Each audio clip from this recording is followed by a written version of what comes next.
want to know who you are. They don't want to know that or think that you wear this 3-piece suit to work and you make all this money, because the reality is you probably don't. You probably have a lot of struggles. But it's all about opening up and showing people who you are, being real and being authentic.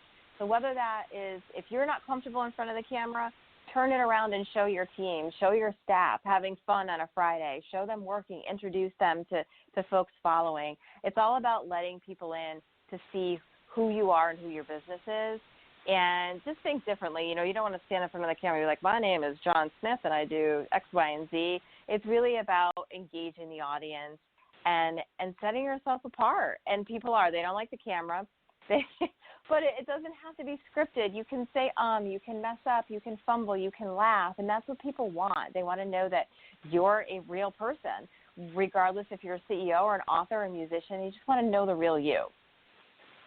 And speaking of the real you, yeah, that's what I was going to say. It's hard for some people. And speaking of the real you, some people also are like, how hard did you find it? Because you mentioned that you did the TV field, and then you had the children and everything. And I think it was, if I remember correctly, it's 3 daughters? Yeah, 3 daughters. Three daughters.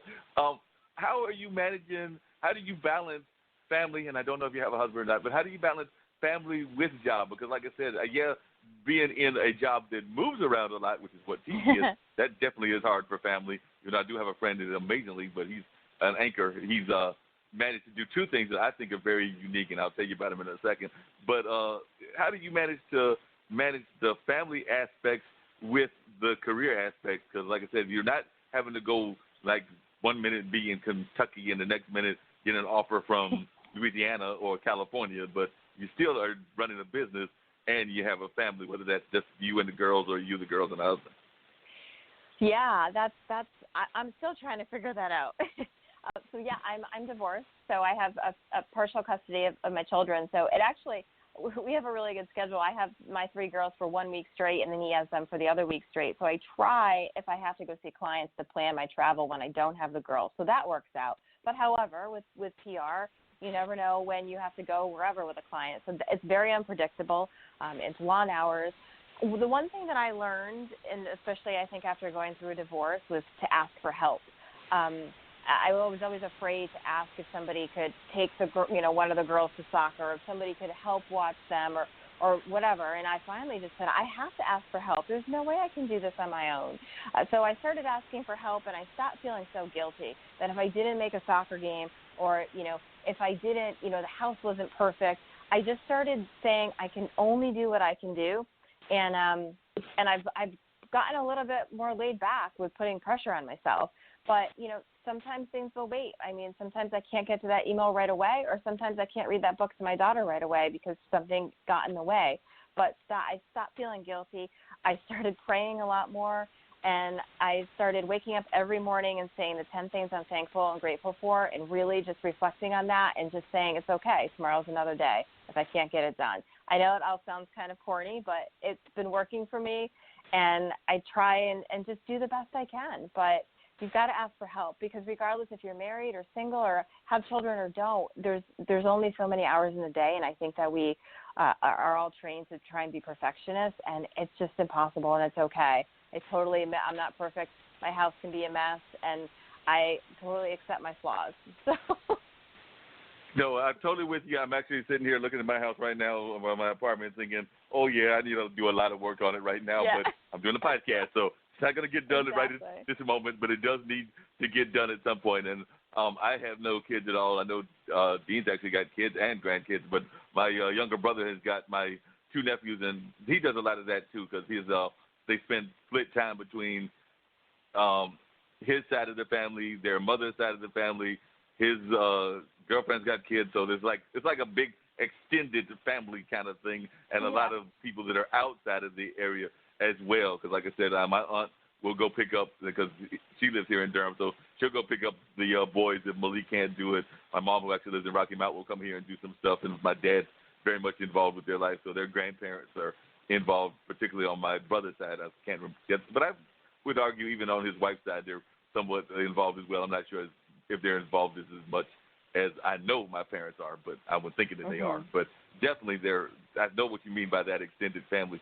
And the other thing I was going to say about my friend Anthony, because Anthony's married, I think this is his second marriage, and has kids and all of that. But one of the things I found fascinating about him is that we talk about journalism and the way that the journalism is he uses Facebook kind of as his outlet because, we're supposed to be objective if we're journalists. Not so much PR. PR doesn't have to be objective. But we're supposed to be objective if we're journalists. And what he does is he uses Facebook to share his political views and some of his social justice and some of his thoughts that people might think are outside of being quote-unquote objective. So I thought that was a masterful tool that he uses because he's like, I'm on Facebook. I got these opinions. I want to share these opinions, but I know that if I'm out there reporting, I can't necessarily put them out there then. But I can put them out there on this platform because this is my platform. Exactly. Yeah. No, that's a great idea. I need to hold you on the line. I do have a question for you, but I also heard the phone ring again, the bell ring. But I want to know what the heck is Haro? Oh, my God. It's like the best tool ever. So it's called Help a Reporter Out. And journalists will put on stories that they're working on. And so it's different categories like education, technology, healthcare.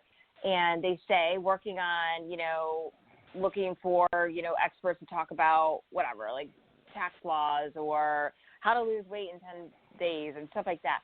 So they put these stories out and they're looking for people to interview. And you have an opportunity to respond. And it comes out 3 times a day, 5:30 a.m. Eastern Standard Time, 12:30 p.m., and then 5:30 p.m., Monday through Friday. We've gotten so many clients in the media through just submitting things to Haro. It's free, so you just sign up. You go online, you sign up for it, and you can pick categories, so based on, like, your industry. And the quicker you submit your answer, the more of a chance you have for them to pick you up. And it's amazing. It's, like, the best tool ever. Wow. Well, we have to stay on the line. But, Dean, do we have other people on the line? Yes, we do, man. We have 2 at the door. Kelvin Bratcher is waiting, standing by. And also the Still Moon team is waiting to get in. So all right. We're bringing them all in at once, or what we get ready to do? Let's start with the Still Moon team, and we'll bring in Kelvin, too. All right, hold on one second. But let's start with the Still Moon team. This is Nikki Hall, founder of Simply Radiant LLC, a woman with great passion and skill to make you look and feel better. Meet me where you are. Let's take it to another level, a new you. See you soon. Call 919-971-6243. Make your place today.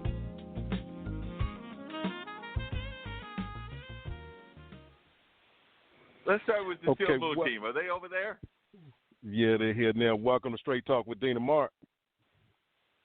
Thank you. This is Gale from the Still Moon team. I think actually we also have Kelvin, Ralph, and Shon. That's 4 of the 6 of us. Okay, so we've got 4 of the 6 of the Still Moon team. I'm so glad that all of y'all could call in and everything. As I was telling Dean, and I've actually got Allison, so if you've got any PR questions that you've tried to figure out, we've got the master PR lady on the line with us as well because she's out of Massachusetts and has her own PR line. And we know that in the liquor business, PR is important. PR is critically important. In fact, I'm in Massachusetts as well right this second, and I apologize. You mentioned something just as we were getting ready to join in, and because we were here, you mentioned it here. I'm sorry, what was that again? What was it, Hero that she mentioned? Help a reporter out? Yep, Haro. Help a reporter. H-A-R-O. Okay, we will have to look into that. But yes, so we appreciate the opportunity to tell people about our brand and how they can get our product. And so thanks for having us on. No problem at all. Now, I understand, if I'm hearing correctly and if I remember reading correctly, and I've known Ralph for a while. I think I've known a couple of y'all for at least a minute, but definitely known Ralph since his college days and everything because he's known both me and my younger brother Malik and everything. But how did y'all all meet? I think y'all all met together in the college, and were y'all planning to always do this business? And did everybody always have an interest in the liquor field? Because we've had another couple of liquor owners on, like we've had the people from one of y'all's competitors, which is Southern Wicked, and we've also had the beer people on and the wine people on. So amazingly, there's a lot of liquor companies that are popping up in North Carolina that are black-owned. So I'm just amazed at that fact alone because I'm aware of at least 4. There may be more. Right. Well, if you know Ralph, and Ralph is actually my baby brother, if you know Right. Ralph, then you know Ralph has always been interested in liquor.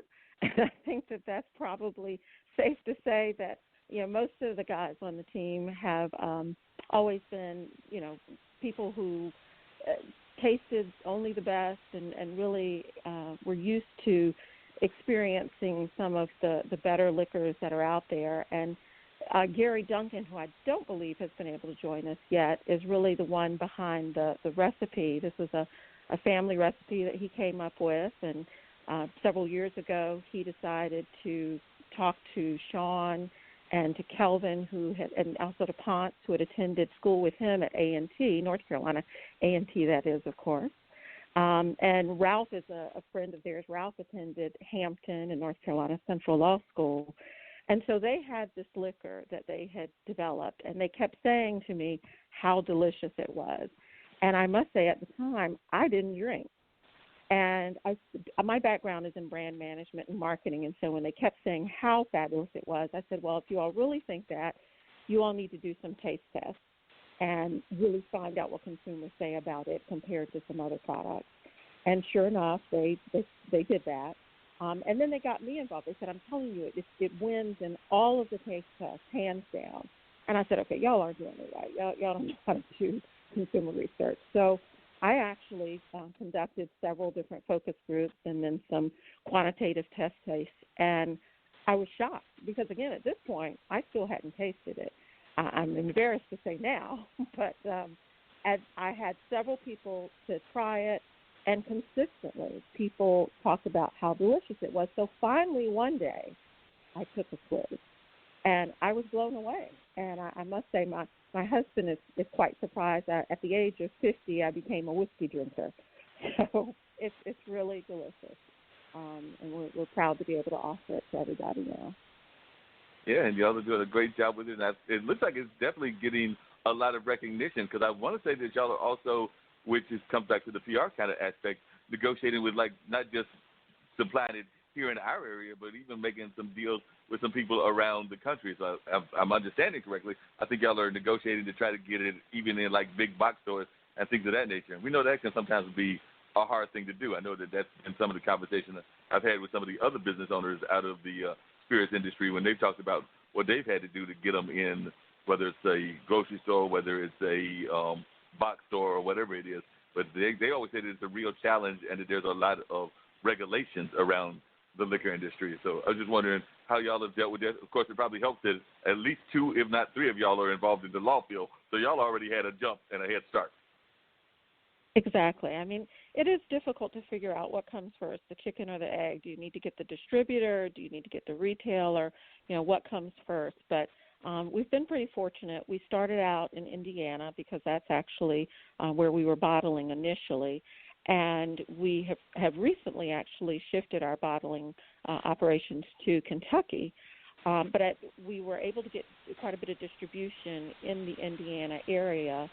And as I said, most of them attended A&T as I attend as well. I attended A&T as well. And so as we would go to events down at homecoming and see our friends, people would ask us about it. And there was so much interest that we were able to convince a distributor to pick us up here in North Carolina. At this time, we're only available in North Carolina through special order. In Indiana, you can buy it at several stores which are listed on our website. In North Carolina, if you go to our website, which is stillmoon.com, that's SIP and then still STILL Moon. If you go to our site, then you can see what the code is that you need to take into the stores, in the ABC stores in North Carolina, and you can request to order it by the case. And then additionally, we have distribution in Texas because, as you mentioned, one of the team members, Shon, is an attorney down there. We are so excited because by the end of this year, we are expecting to be able to ship directly as well to all but about 10 states. And they tend to be outlying states like Alaska and Utah. And we'll be able to ship directly from our website, sipstillmoon.com. We'll be able to ship directly to people all over the country. So we've had, quite a bit of success, but it's been a combination of things, either traditional